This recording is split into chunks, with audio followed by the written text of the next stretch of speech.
भण्डारखाल पर्व, यो विभिन्न पर्वहरू सुन्छौँ नि हामीले। त्यो तपाईँको रक्तकुण्ड भन्ने जुन एउटा टर्म छ, मान्छे मारिसकेपछि त्यसको लेखासुखा त राख्नुपर्ने होला नि इतिहासले। मान्छे मार्यो, सत्ता हत्यायो, सिद्धियो। त्यसपछि 7 साल, 36 साल, 46 साल मान्छेहरू त मरेको मरेछन्। नमिता सुनिता काण्ड, खोको छिन्ताङ काण्ड, के काण्डहरू हामी सुन्छौँ। सबै यी काण्डहरू भनेको मान्छे हत्या, बलात्कार, बेपत्ताको काण्डहरू हो।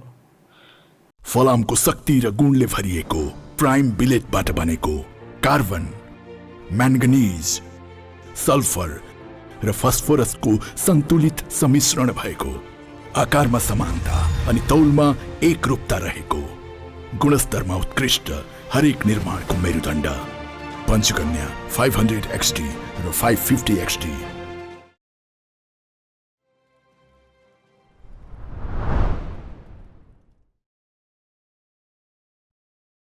यो अफ टपिक होइन, एउटा स्क्यान्डिनेभियन कन्ट्रीको बारेमा पढ्दै थिएँ मैले हिजो होइन। 1960मा चाहिँ त्यो स्क्यान्डिनेभियन कन्ट्रीमा चाहिँ एउटा आर्किटेक्टले अथवा आर्किटेक्ट्सहरूले चाहिँ के थट बनाएर रहेछन् भने चाहिँ हाम्रो सहरलाई हामी मान्छे हिँड्न मिल्ने, मान्छेले साइकल चलाउन मिल्ने चाहिँ बनाउँछौँ हामी, हाम्रो सहरलाई चाहिँ यो हिसाबले चाहिँ हामी बनाउँछौँ भनेर चाहिँ उनीहरूले 1960sमा, I am talking about 65 years ago, उहाँहरूले त्यो टाइमदेखि नै होमवर्क गर्न थाले रहेछन्। र आजको दिनमा फर्केर हेर्दाखेरि त्यो सहरमा, त्यो स्क्यान्डिनेभियन सहरमा चाहिँ मानिसले साइकल अथवा हिँड्न चाहिँ प्राथमिकता दिन्छन् आफैले नै गाडीभन्दा। तर त्यसको प्लानिङ 1960sदेखि हुन थालेको थियो, सहरलाई चाहिँ कसरी चाहिँ त्यो ढङ्गले चाहिँ लाने भनेर होइन। भनेपछि हाम्रोमा प्लानिङ होइन, मैले अनेस्टली हजुरलाई सोधेँ होइन, that process from amnesty to होइन, हाम्रोमा यो व्यक्तिले गलत गरेछ, यो व्यक्तिलाई कुनै न कुनै हिसाबले चाहिँ पिनलाइज चाहिँ गर्नुपर्छ है, अकाउन्टेबल चाहिँ बनाउनु पर्छ है भनेर चाहिँ हामीले त्यो प्लानिङ चाहिँ हामीले पहिलादेखि नै गरेका त थियौँ नि होइन, प्लानिङ त थियो नि। प्लानिङ थिएन मेरो अन्डरस्ट्यान्डिङमा। यो म एमनेस्टीलाई रिप्रेजेन्ट गरेर अहिले बोलिरहेको छैन। एमनेस्टीको हाम्रो रिपोर्ट छ, त्यहाँ हामीले क्याटेगोरिकल्ली चाहिँ नेपालको विशेष गरी यो सभा जुलुस प्रदर्शनहरूको पुलिसिङमा अथवा व्यवस्थापनमा, त्यसको नियमनमा चाहिँ सिस्टेमिक फेलर, लामो समयदेखिको सिस्टेमिक फेलर के हो र कहाँ इम्प्रुभ गर्नुपर्छ भन्ने खालको कुरा हामीले क्याटेगोरिकल्ली भनेका छौँ, रेकमेन्डेसनहरू पनि दिएका छौँ। त्यसमा हामी एकछिन अलिक कुरा गरौँला।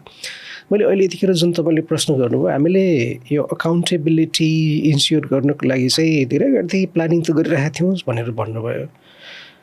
हामीले प्लानिङै गरेको छैनौँ। In fact as a matter of fact we had always been avoiding accountability, we had always been evading accountability as a country, as a system, political system. Nepal had always promoted the culture of impunity. Can you give me some examples as well? Nepal had always evaded accountability, including at the international space. जस्तो जवाफदेहिता भनेको चाहिँ जसले गल्ती गर्छ उसलाई कानुन बमोजिम, दण्ड सजाय, जरिवाना दिने हो। fairly with due process, impartial investigation, independent investigation, त्यसपछिबाट जुडिशियल फेयर ट्रायल निष्पक्ष सुनवाईको माध्यमबाट गर्ने हो। अब हामीले हेऱ्यौँ भने 2007 सालभन्दा अगाडि नजाउँ, त्यसभन्दा अगाडि पनि थुप्रै चाहिँ तपाईँको सानोतिनो इरेगुलरिटी होइन, मास मर्डर भएको छ। तपाईँले सुन्नुभएको छ कोत पर्व, कतिजना मान्छे मरे कोत पर्वमा होइन, 100औं मान्छे मरेका छन्, मारिएको छ, कत्लेआम गरिएको छ नि, घरभित्र थुनेर चाहिँ घाँटी रेटिएको छ। त्यसपछिबाट अनि सत्ता हत्याइएको छ। त्यसपछि भण्डारखाल पर्व, यो विभिन्न पर्वहरू सुन्छौँ नि हामीले। त्यो तपाईँको रक्तकुण्ड भन्ने जुन एउटा टर्म छ, मान्छे मारिसकेपछि त्यसको लेखासुखा त राख्नुपर्ने होला नि इतिहासले। मान्छे मार्यो, सत्ता हत्यायो, सिद्धियो। त्यसपछि 7 साल, 36 साल, 46 साल मान्छेहरू त मरेको मरेछन्। नमिता सुनिता काण्ड, खोको छिन्ताङ काण्ड, के काण्डहरू हामी सुन्छौँ। सबै यी काण्डहरू भनेको मान्छे हत्या, बलात्कार, बेपत्ताको काण्डहरू हो। त्यसपछि पञ्चायतकालमै पनि तपाईँको 35, 36, 40जना मानिसहरूलाई बेपत्ता पारिएको छ राज्यले। कहिलेको कुरा यो तपाईँको 2017 सालदेखि 2046 सालको बिचमा पञ्चायतकालीन बेलामा कुनै लेखाजोखा छैन। मान्छेलाई बेपत्ता पार्ने कार्य अक्षम्य अपराध हो। आजका दिनसम्म पनि ती परिवारहरूले राज्यका सुरक्षा संयन्त्रले गिरफ्तार गरेर लगेको मेरो व्यक्ति अब कहाँ छ भनेर जवाफ खोजिराख्नु भएको छ। पञ्चायतकालको बेलाको त्यसपछि 46 सालमा तपाईँको रायमाझी आयोग बन्यो, मल्लिक आयोगहरू बन्यो। त्यसले सिफारिसहरू गर्यो होला। आन्दोलनमा घाइते अथवा अपाङ्ग भएका अथवा शहीद हुनुभएकाहरूलाई चाहिँ जिम्मेवार को हो, तिनलाई कसरी जवाफदेही बनाउने, दण्डित कसरी गर्ने भन्ने सिफारिसहरू गरेको थियो होला। ती सिफारिसहरू न पब्लिस भयो, न जनताले थाहा पाए, न तीमाथि कुनै एक्ट अपन भयो, कुनै कारवाही भयो। द्वन्द्व भयो। 52 देखि 62 सालसम्म 17,000 नागरिकहरू मारिए। 1400 भन्दा बढी नागरिकहरू आजको दिनसम्म पनि बेपत्ता हुनुहुन्छ।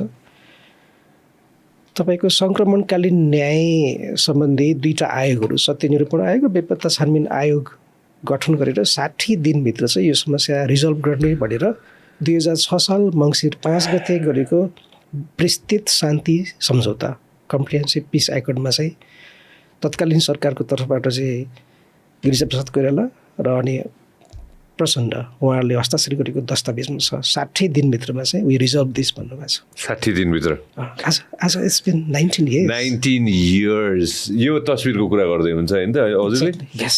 यसको एक्ज्याक्ट डेट मलाई अंग्रेजी date please give me the English date of this. You remember it? 21 November 2006। Of course you remember it.